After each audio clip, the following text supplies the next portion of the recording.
So now that we know how to make a slip knot and how to hold our hook and the yarn, we are going to learn how to make chains. So I'm going to hold my yarn. Then I am going to yarn over. So I'm going to take my hook. Then I'm going to go under the yarn. Then I'm going to bring out the yarn. Bring it out into that hole. So you yarn over. To yarn over means you take your hook under your yarn. So I'm going to yarn over. Then I'm going to bring out the yarn.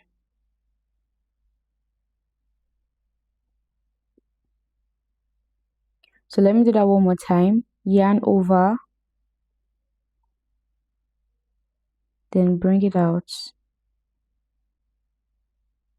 You will see that as you are making your chains, the yarn is going to get smaller. So you're going to have to make sure that you increase as you make your chains. So for example, I yarn over, then bring this out. You can see it got smaller. So I'm going to have to adjust it. Yarn over again. Bring this out.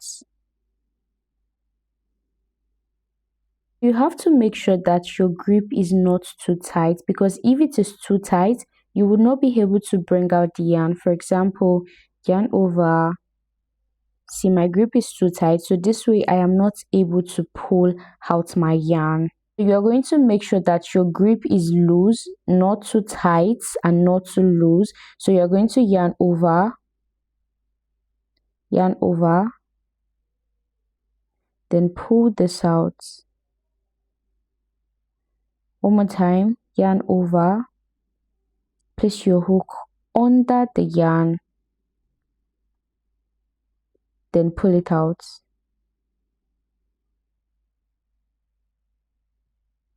If your grip is too loose, you're going to have to work on that. Can you see the difference between this and this?